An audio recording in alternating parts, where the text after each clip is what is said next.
I had zero experience in the solar industry, but I knew that this was an amazing industry with opportunities, with growth potential, and good for the world. Hi, and welcome to the Solar for All podcast, where we're talking at the intersection of clean energy and the issues of race, class, justice, and equity. I'm your host, Geoff Greenfield, and the show and show notes and lots of other good material are available at our website at solarforall.show, and that's SHOW. With me today is our guest, Emilie O'Leary. She is the CEO and co-founder of Sunshine Solar, a well-established and well-respected mechanical installation contractor headquartered in Marietta, Georgia. And they travel just about coast to coast and maybe even beyond that. We'll get into that. She is licensed in solar in at least 5 states and as a general contractor probably in more. She's a certified women-owned business with the Women's Business Enterprise National Council. And she went to Kent State University for her undergrad and has an MBA from the Keller Graduate School. We're really pleased to have you on our show, Emilie. Thank you for being here. Thank you, Geoff. Thank you for inviting me. I love being on these shows as far as talking and having great conversations. So thank you for inviting me. We're really interested in your perspective and as a woman co-founder and in a pretty much white male-dominated industry to share some of your experience and thinking about our audience, which is made up of a variety of folks from people that might want to get into the industry and the installation or sales or anywhere. So much work to be done to business owners and business leaders that want to do better with their organizations, or even government policy writers and thought leaders. So this is our chance to tell them what we think and share your experience and what you've learned over the years. It's been a while, 2016. So the solar industry has changed quite a bit since you first started. Tell us a little bit about how you started. Yeah, no, sure. I'd love to. It's been a journey, a wonderful journey.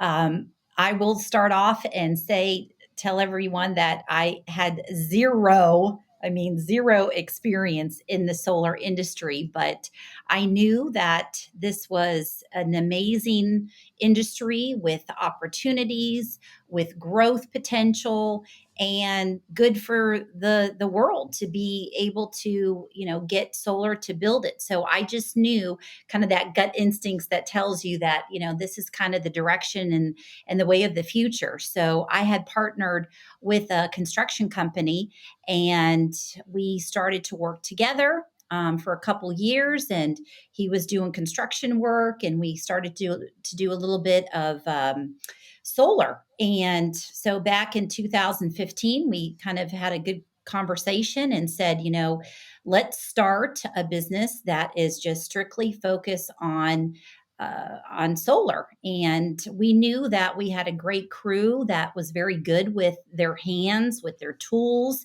and they could build pretty much anything. So we came up with the idea of in the name Sunshine Solar.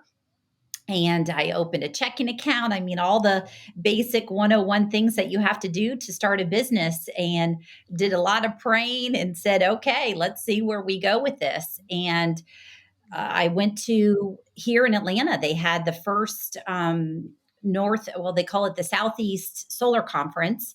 And I went there and there was probably 500 people at the time. Since then it's really grown to thousands of participants, but I went there, started handing out business cards and met some amazing people that had been in the solar industry for quite some time. And I told them, we can build this system for you. And so next thing you know, we're signing a contract to build a carport for the new Mercedes-Benz stadium that was being built during that time.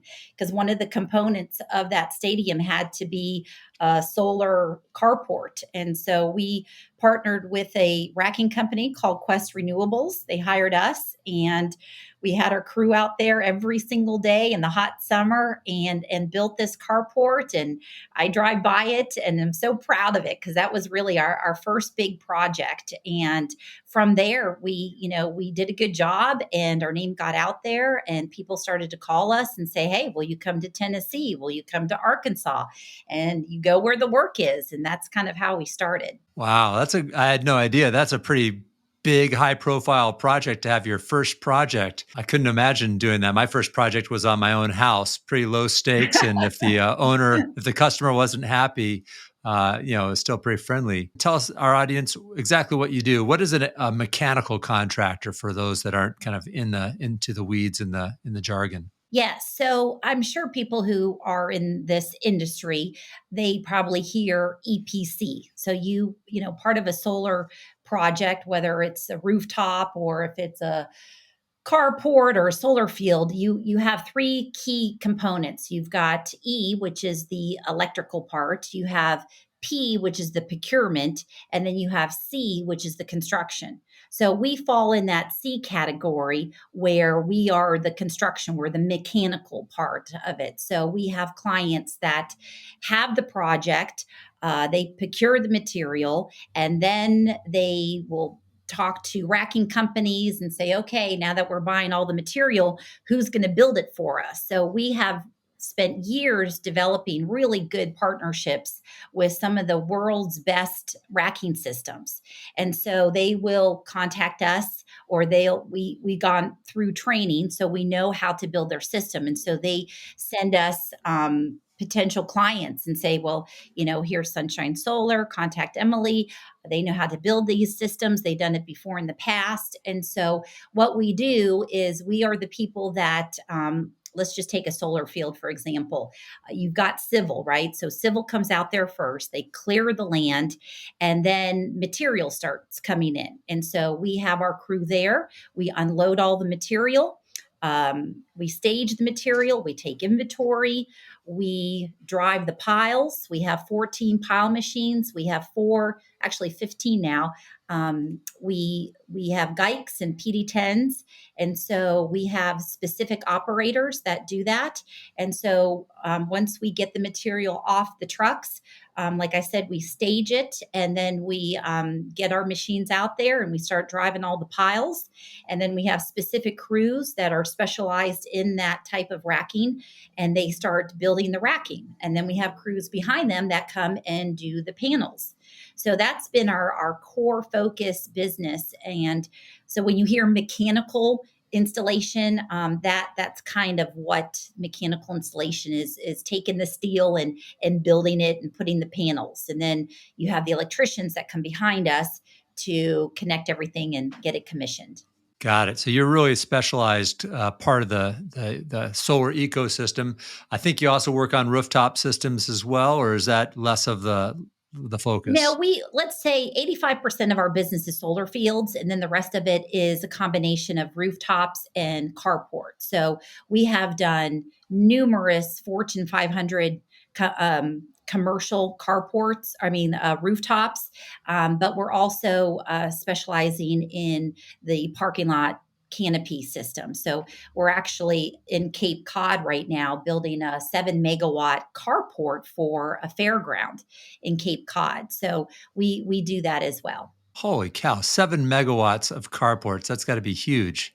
Nice It work. is. It's a lot of land that they use it for events and they bring campers in. And so now we're building these amazing parking lot, so to speak, that cover when they come into these events because thousands of people come in. And so they've taken this massive land and create an amazing carport. And it's actually what's great about this is kind of talking about full circle. The project that we did for Mercedes-Benz, the Quest company that's out of Georgia Tech, that's who we're working with again in Massachusetts. I was going to ask who the carport provider was. Yeah, the Quest is a pretty neat technology with those long spans using, basically the magic of the triangle and you assemble them on the ground, which is a lot easier. I guess easy is not the word. It's less difficult than working up at height. And then a crane lifts it up. Yes, that's exactly right. So there's points where the crane will lift up the array and put it on the foundation. So there's definitely skill to get that perfectly done. But yeah, it's beautiful, it's solid, and it's great quality system. So I'm really glad that we kind of reconnected and were able to build this for them again. So, how many folks do you have out at that project, for instance? Or tell me a little bit about your company size and the number of folks you've got. Yep. So back in 2016, we had, I would say, a crew of 12 to 15. And now in 2021, we have 262. So we've really increased our size. So we've been able to take on, bigger projects, utility scale projects. So obviously 99% of our workforce is out in the field. And so we will scale it. So, obviously at the very beginning, we may have a crew of 10. Those are unloading and getting the material and putting where it's at. And then, as we start to build it, we will add 20 more, 30 more. But we can peak at one project at like 150 people. Wow. Well, that's great. Plus, you're doing multiple projects at different stages and different parts of the country. Are you? Is it fair to say that you all are coast to coast, or are you mostly on the eastern coast, or mostly in the southeast? We Yeah, I would say we like to stay in the southeast. Now we've been out to Colorado couple months ago working at NREL.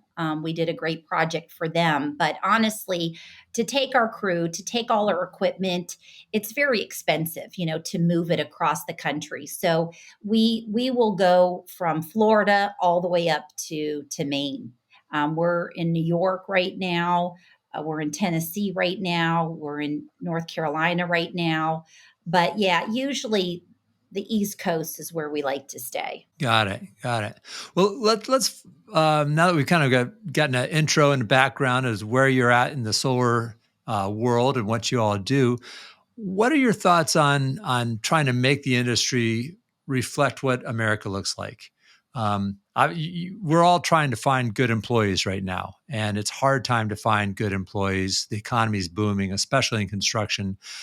Are you all like specifically trying to recruit women and non-traditional workers, minorities, or folks coming out of incarceration? What kind of strategies are you looking at to try to get high quality people? So we do rely on referrals.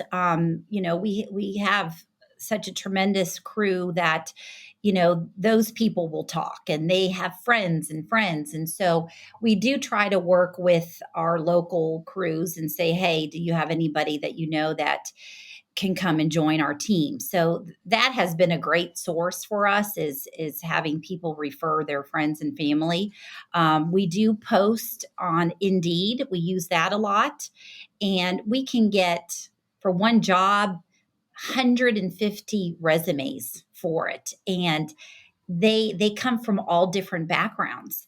And yes, if they have experience in that specific skill, we look at those first. But we are seeing a lot of individuals that come to us that are curious. They want to learn more about what solar is all about.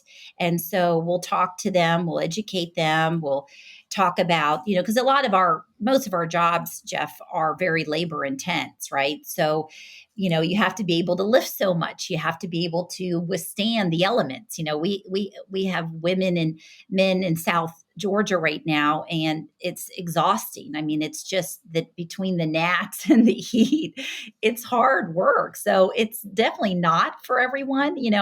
I've been to sites and I'll recruit these folks and they'll show up, and by noon they're gone. They can't work in those type of conditions. So and it happens, even in construction, you're going to get folks that are really good with hand tools, but they didn't realize they have to use that tool for 12 hours driving bolts. So yeah, we'll have individuals that we try to work with and train. But the more we can do, I try to go out in the community. I talk to different organizations. I participate as much as I can here in Georgia with all the different conferences and let them know what we do. So, hopefully with our reputation, people know to contact us. So we get quite a good stream of folks that want to apply. Cool, cool. Have you experienced sexism or folks that, want to talk to the boss when in reality they're already talking to the boss? Well, that's interesting that you ask about that because, yeah, when I started to get into this industry, they told me, some of these individuals that I'm not going to mention any names, they were like, Emilie, you're going to have to get thick skin to work in this industry. Thick skin. And I was like, what are they talking about? Like, what do you mean? Oh, yeah. I mean, I have been cussed out at. I have been on calls where they're like, oh, she is so emotional. I mean, I've heard it all, but honestly, it doesn't bother me at all. I put my work boots on, I get out in the field, I can do stuff that they can do. So it doesn't bother me. So, yes, it's there, it's prevalent. You know, even the porta potties, I'm like, look, we need a woman porta potty out here. It's just, you just adapt and you work through it. And just, I find you can't let those things bother you because I'm laser focused. I know what I want. I know what do I want to achieve. And you're going to get men that don't want to talk to you.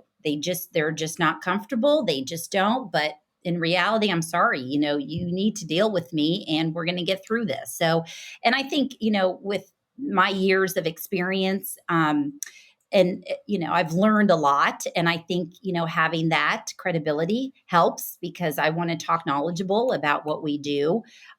So I think that helps as well. Yeah, yeah. Well, thanks for sharing some of the experience. And I mean, maybe the advice that you got about having thick skin was somewhat accurate. Like it sounds like you've built some thick skin, and that's one of your strategies here. Yeah. Yeah, and I'm not trying to say that negatively. It's just I come from corporate America for, decades. I worked with a lot of corporations and there's very much protocol and you follow the rules.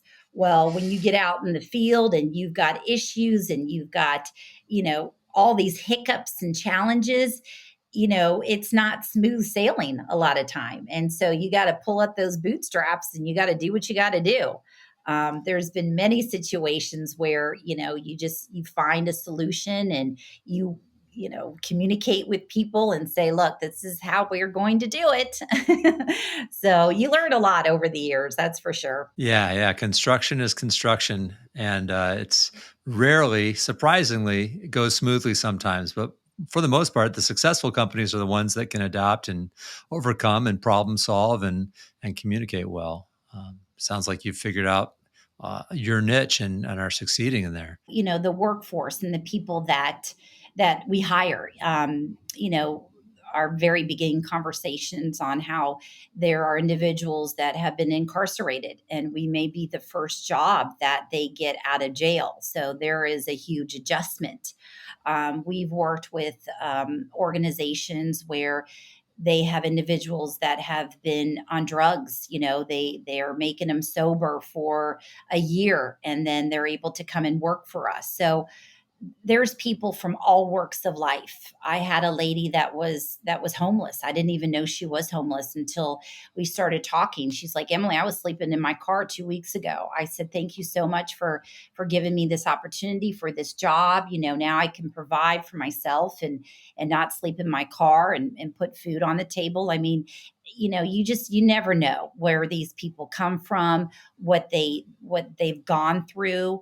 And I'm the last person to judge. Like, okay, you come from a broken family, that's all right. You can change your life starting today. We can give you a good job, we can give you per diem, make that change in your life that you want to. So we don't really do background checks. So if they come to us and they've got a good work ethic and they meet the requirements, obviously, then come on, bring it on. Let's see. And it's amazing. Like, I had this one young guy, never been on a PD-10, right?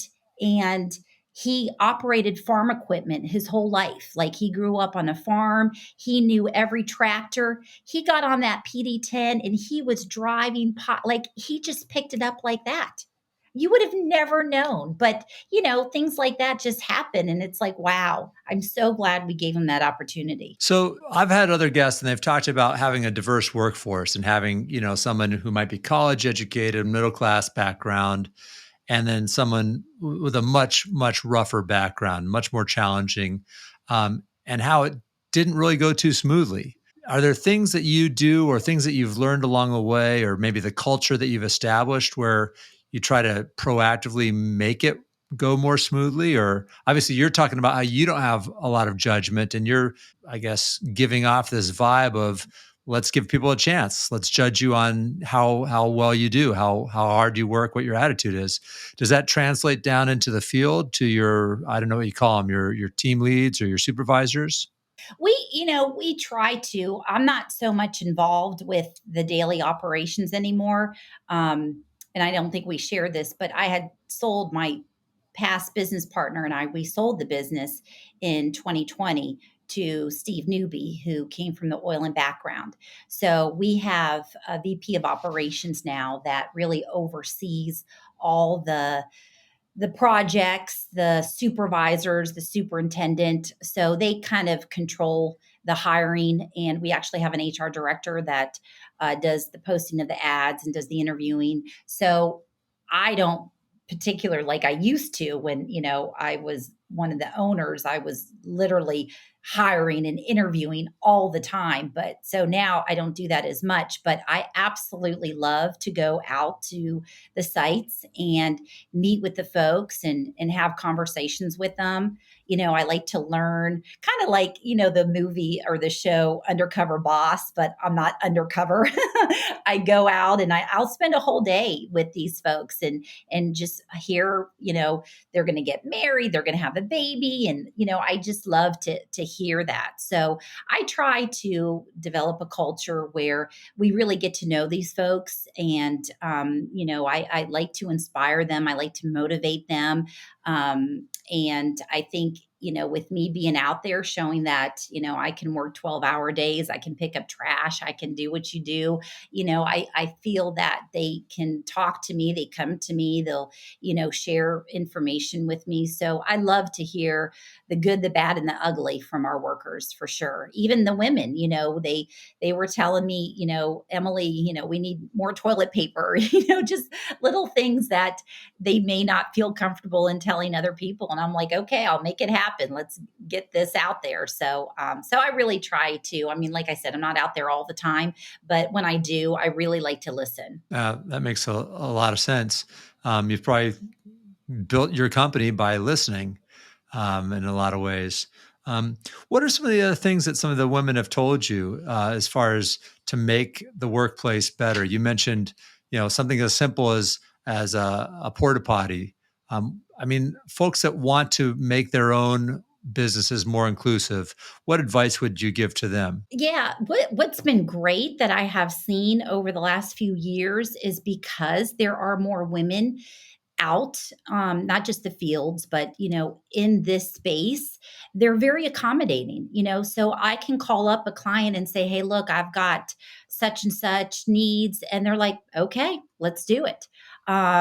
So it's just really talking to your clients, your coworkers, your vendors. Say, "Hey, I've got women. They're going to be," and they embrace it. Really, I don't see that there has been such a backlash with what they do, because here's the thing, Geoff, and I'll tell, I'm sure a lot of the women listeners, we're so good at multitasking, and these projects require so much multitasking, because you have so much going on at the same time that women are really good in keeping things organized. We can work full-time jobs. We come home, we cook dinner, we get in the carpool, we take our kids to activities, we do our grocery shopping. I mean, we do so many things in one day.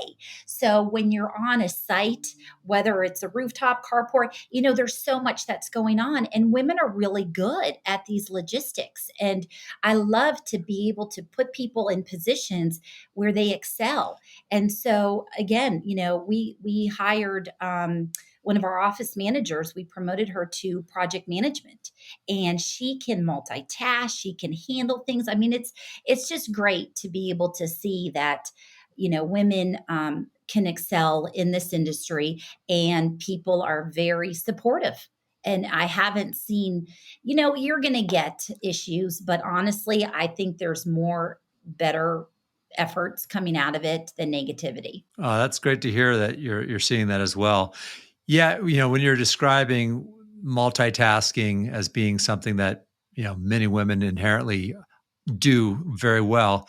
One of our project managers got a big compliment from a client, and they asked about, why she's, better than the other project managers that the client had worked with. And she says, well, because I'm a mom. It's just kind of matter of fact, like that was a big part of her training. Well, I think that you're doing a good job recruiting future project managers and QA/QC techs and salespeople and every role out there. We've got boots to fill. We've got a desk to fill. We have a big shortage of labor, and if things go the way that I'm watching them go, we're going to need even more folks. Um, what ideas do you have to help maybe policy leaders or government programs or educational programs? What suggestions would you have on the policy side to help us build the workforce that we need if we're going to save the planet?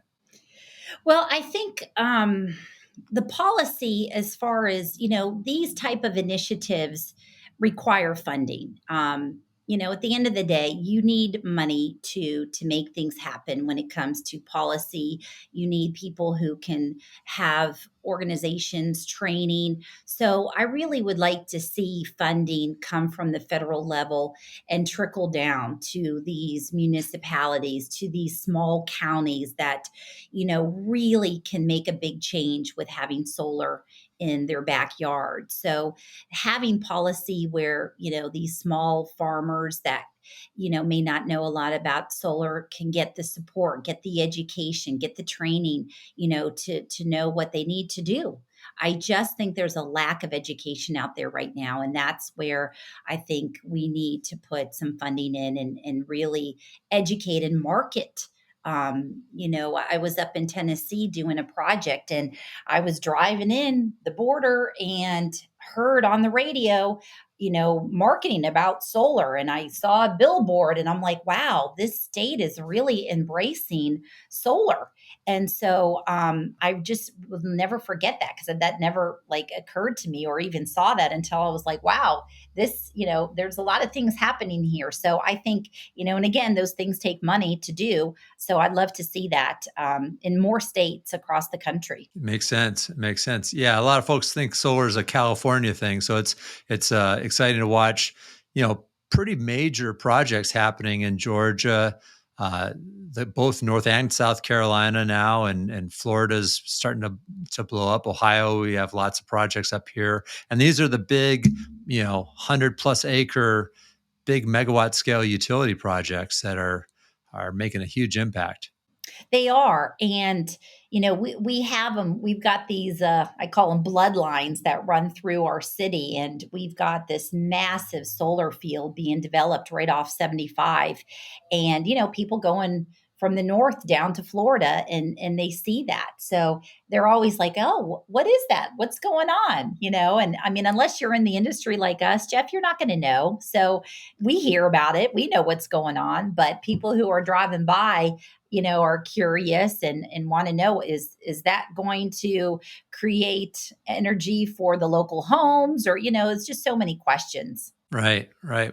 Well, it's evolving quickly, and it's not so much a niche kind of space anymore. It's middle America, and mom and pop, seem to know more and more about it, which is great. Well, let's take a little bit of a left turn here, and as we wind down the show, one thing that I'll put in the show notes is a little YouTube video that you put together. Probably part of a recruitment effort, but I saw it on LinkedIn. I thought it was great, where you're just interviewing 3 of your employees, just about what a day on the job is like, or what their perspective as women is like. What was the motivation behind that? So I'll tell you, I was part of a webinar where Representative Kim Schofield was on, and she heard a little bit about what we do. And so she reached out to me and she said, Emilie, she's like, the area she covers, her constituents are south of Atlanta. So you're going to have a lot of African Americans, you're going to have a lot of single moms. And she wanted to see if I could interview some of our females. And so I said, absolutely. So she actually promoted me, or kind of motivated me to be like, you know what, I need to reach out to these ladies and kind of hear their story. So I went down to our site in Blakely, Georgia, and I kind of prepped them and told them that this was going to happen. But I didn't want anything like formal or anything where they would be nervous. I just wanted to hear their stories. And so that's what I did. I kind of captured, how they got into it. And they all had a different story. One of the ladies, didn't want to be in the fast food industry. She wanted to get out of that and get a different type of job. So a friend told her about it, and that's how she was in it. And then Andrea, she, like you said, she was incarcerated, and solar was the only industry that kind of accepted her in it. And she's been in it for 8 years. So it's just, those stories I just thought was good to hear. They not just for Representative Kim Schofield, but for other individuals and other companies that can say, hey, look, we've got people, and you can tell their passion and they love solar. So it was just a great little snippet video that I thought would be valuable for other individuals to hear, and how they got into it and what they can do. No, it was great. I love the quote. One of the women, maybe as Andrea said, that solar gave me a chance. And she was expressing gratitude as well as pride. And you could really sense it. And when I was watching, I thought, gosh, how many other stories out there are like this? And how many more stories potentially could we have in the industry as we grow and give people a chance? So I'm glad they found their way to Sunshine Solar, and I hope that you all benefit from them, and they benefit from you, and we can replicate that. Thanks for being on the podcast and telling us all a little bit about what you're doing down there in Georgia and in the other states you work. This is the Solar for All Better Together section that we're going to enter now. And the first part is the note and promote, where you can share a book or an author or a thought leader, and share that with our audience. Okay. So I have 2 books. My first one that I like to recommend is called The Ride of a Lifetime by Robert Eager, or Bob Eager, I guess. But he was, I guess, the CEO of Disney. And it's not a biography, and it's absolutely wonderful. I do a lot of audio books, and so I listened to him talk and share his story on how he came from ABC into Disney International, and some of the amazing challenges that he faced. They have like 80,000 people, and everything is happy and everything is great at Disney, right? So he really shared his story of how he built this team and how they execute and how they kind of come together when there's tragedies and different obstacles that Disney have to face. So I really recommend that book. It's really, really good. And the other one is called The Power of Positivity by Vincent Peale. And this has been around for decades. But what I really got out of his book, his takeaway, is that, he talks so much about how your mind can create positivity and energy, and that affects your attitude. And it's so simple concepts throughout his whole book. And he ties it in with faith and Christianity. It's just, I loved it. And I can listen to it over and over again and reinforce that, so much of it is in your mind and being able to create positivity. So that was the other book I wanted to share. Thank you for sharing those books. We'll put those on our show notes for folks to take a deeper dive into. And then, is there a piece of advice or wisdom that you've benefited from that you'd like to share with our listeners? So, you may have heard this before, but one of my things is you really need to have a purpose in your life. And a lot of times people don't know what that purpose is, but whatever it may be, it will get you up out of bed. It will provide you with a drive. It can be, I'm going to renovate my house today, or I'm going to clean my home today. Whatever the purpose is of that day, just have it, focus on it, and let it drive you.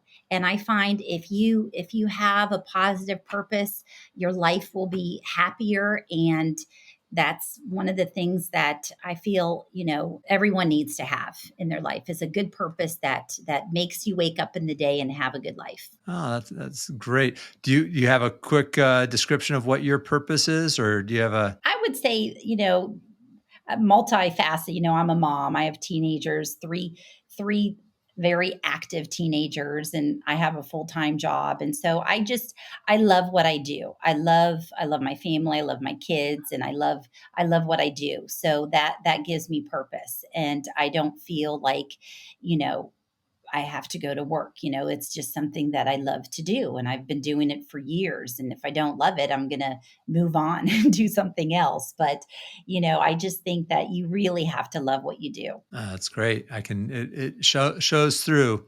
Um, and some days when I don't love what I do, I put on the music, and it takes me away for a brief bit and helps me relax. What music do you have to share with our listeners on the Better Together 1+1 playlist, which is available on Spotify, Pandora, Apple, etc.? What's an all-time favorite, and what's a new recent discovery? Okay. So I picked two songs, completely different, and it really pertains to my mood. If I want something that just kind of not mellow, but it just is like a feel good song, it's the Rolling Stones' Beast of Burden. My other song that really, like, if I just want to, accomplish something or just get that drive that I need. Like, say I'm going into a meeting and I want this deal, I put on Eminem, which is Lose Yourself. And if you listen to the words, listen to this first word he says: if you had one shot, one opportunity to seize everything you ever wanted, one moment, would you capture it or let it slip? Like, those are his words in this first song. So I listen to that, I turn it up, and I have a convertible. So that just really gets me into a very, let's make this happen type of song. Love it. Love it. Yeah. The 8 Mile story is quite a story. He comes from a seriously rough background, and he's gotten out of it, made a world for himself. Yep. And anybody, like you said, anybody can change their world. Absolutely. If you have that motivation and that drive, you can make anything possible. Pretty good way to wrap up the interview here on the pod, Emilie. Thank you so much for being a guest, and thank you for your leadership in the space and all the work you do for 216 employees. Probably going to climb up beyond that over the next couple of years. Wish you well. Thanks to our sponsors, Third Sun Solar, and please subscribe and pass the word around.